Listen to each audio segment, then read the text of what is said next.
భారీ సినిమాల థియేట్రికల్ హక్కుల కోసం నిర్మాతలు, డిస్ట్రిబ్యూటర్లు పోటీ పడేవారు. కానీ ఇప్పుడు పరిస్థితులు పూర్తిగా మారిపోయాయి.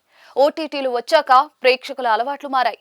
చిన్న సినిమాలే కాదు, కొన్ని పెద్ద చిత్రాలు విడుదలైన కొద్ది వారాల్లోనే ఓటీటీలోకి వచ్చేస్తూ ఉన్నాయి. అలాంటి సమయంలో 100 కోట్లకు పైగా పెట్టుబడులతో థియేట్రికల్ హక్కుల కోసం ముందుకు రావడం చాలా మందికి ఆశ్చర్యం కలిగిస్తుంది. అయితే ఆ విషయంలో దిల్ రాజు మాత్రం ఏ మాత్రం వెనుకడుగు వేయడం లేదు. టాలీవుడ్ లో నిర్మాతగా ఎంత పేరు సంపాదించారో అంతకంటే ముందే ఆయన డిస్ట్రిబ్యూటర్ గా తన ముద్ర వేశారు. దాదాపు 3 దశాబ్దాలుగా మార్కెట్ ను దగ్గరగా గమనిస్తున్న ఆయనకు ప్రేక్షకుల టేస్ట్, ప్రాంతాల వారీగా సినిమా బిజినెస్ ఎలా జరుగుతుందో స్పష్టమైన అవగాహన ఉంది. అందుకే చాలా మంది రిస్క్ గా భావించే డీల్స్ ను కూడా ఆయన ధైర్యంగా చేస్తూ ఉంటారు. ఓటీటీల ఎఫెక్ట్ వల్ల మిడ్ రేంజ్ సినిమాల థియేట్రికల్ మార్కెట్ కొంత దెబ్బతిన్నా కూడా భారీ ఈవెంట్ సినిమాల పరిస్థితి మాత్రం వేరుగా ఉందని టాక్ వినిపిస్తుంది. స్టార్ హీరోలు, భారీ బడ్జెట్, పాన్ ఇండియా స్థాయి హైప్ ఉన్న చిత్రాలు ఇప్పటికీ థియేటర్లకు ప్రేక్షకులను రప్పిస్తూ ఉన్నాయి. ఆ విషయాన్ని దిల్ రాజు ముందుగానే గుర్తించినట్లుగా కనిపిస్తుంది.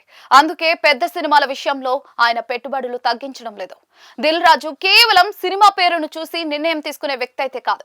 హీరో మార్కెట్, దర్శకుడి ట్రాక్ రికార్డ్, రిలీజ్ టైమింగ్, పోటీ పరిస్థితులు, ప్రేక్షకుల్లో ఉన్న అంచనాలు, ఇలా అనేక అంశాలను లెక్కలోకి తీసుకున్న తర్వాతే డీల్ క్లోజ్ చేస్తారని అంతా చెప్తూ ఉంటారు. అందుకే భారీ మొత్తాలు కనిపించినా వాటి వెనుక ఆయనకు కనిపించే లెక్కలు వేరేగా ఉంటాయని అంటూ ఉన్నారు.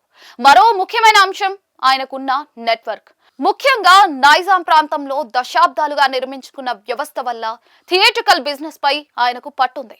ఏ సినిమా ఎక్కడ ఎంతవరకు పనిచేస్తుందనే అంచనాలను ఇతరుల కంటే మెరుగ్గా వేయగలరనే పేరు కూడా ఉంది.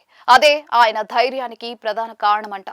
నిజానికి ఓటీటీల యుగంలో చాలా మంది రిస్క్ తగ్గించే ప్రయత్నం చేస్తూ ఉన్నారు.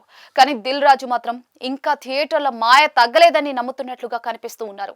ప్రేక్షకులు ఇంట్లో కంటెంట్ చూస్తూ ఉన్నా కూడా భారీ సినిమాలను మాత్రం స్క్రీన్ పై చూడాలనే ఆసక్తి ఇప్పటికీ ఉందనే విశ్వాసంతో ముందుకు వెళ్తున్నట్లుగా ఉన్నారు. అందుకే ఇప్పుడు ఆసక్తికర చర్చ సాగుతోంది. ఓటీటీలు మార్కెట్ ను మార్చిన థియేట్రికల్ బిజినెస్ పై దిల్ రాజు నమ్మకం మాత్రం ఎందుకు తగ్గడం లేదు? అనుభవంతో కూడిన ధైర్యమా, మార్కెట్ పై పట్టా, లేక పెద్ద సినిమాలపై ఉన్న విశ్వాసమా? ఏదైనా కావచ్చు, కానీ పెద్ద సినిమాల డీల్స్ విషయంలో దిల్ రాజు మాత్రం దూసుకుపోతున్నారని చెప్పాలి.